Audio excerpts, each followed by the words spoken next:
We got Jason Statham. We got him killing people in a phishing scam. What can be better?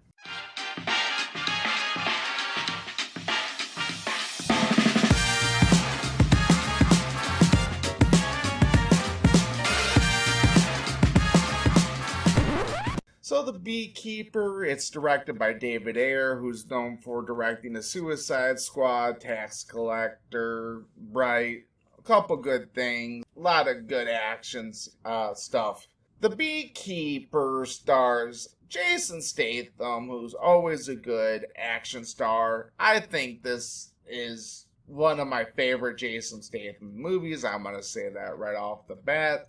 A lot of good action, a lot of it's just a good premise because I'm putting myself out there, all right? It's this phishing scam, and I have been victim of a phishing scam a couple times.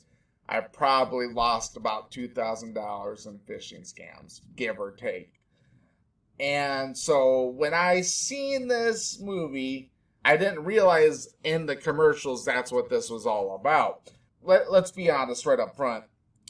I didn't care to watch the movie. It didn't seem that appealing. I was just like, Jason Statham. I like Jason Statham killing people, fighting people. I'll go watch it. Went and watched it. When I found out what it was about, when I watched the movie, I was like, hell yeah, this is great. Lois Parker, played by Claire Huxtable, she lets Mr. Clay, who is played by Jason Statham, rent a place in her barn where he makes honey because he keeps bees. He is a beekeeper.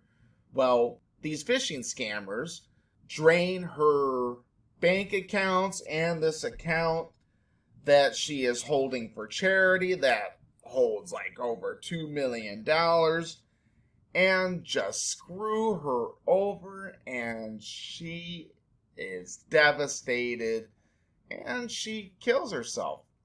When Clay finds the body, he's immediately arrested by Verona Parker, who is played by Emmy Revere Lampman, who we know from Umbrella Academy, which I absolutely love her in.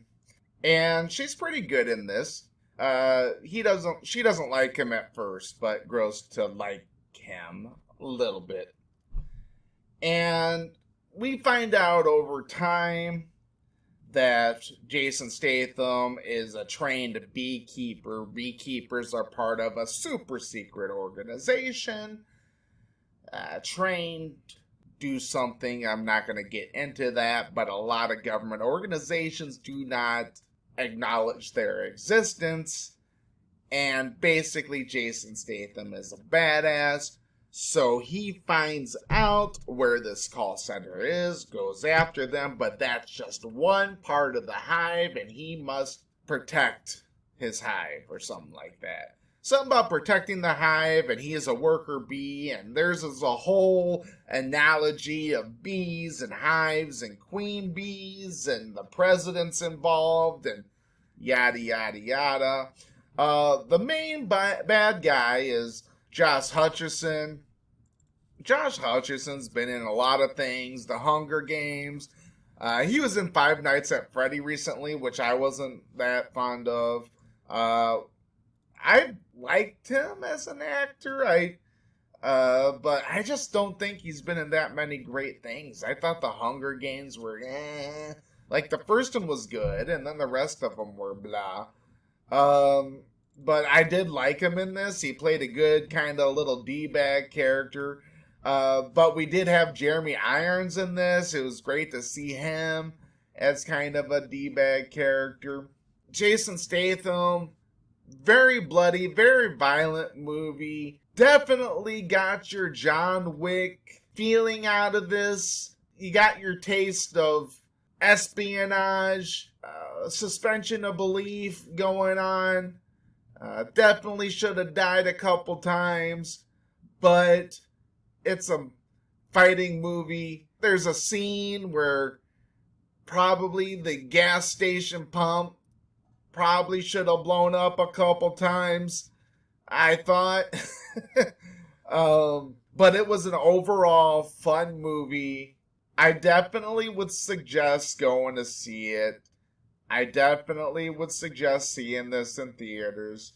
You don't have, it's not something like it's a must to see it in theaters, but there's like not much out right now. If you're planning on going to seeing a movie in theaters right now with the limited things that are out, I'd go see it. So I'll give this 7 honeybees out of 10. That's right, 7 honeybees out of 10. So, thanks for watching. Please find Spit Take Podcasts on Spotify, Apple, Amazon, YouTube, Rumble, TikTok, Facebook, Twitter, and keep coming back. And catch our shows every Friday.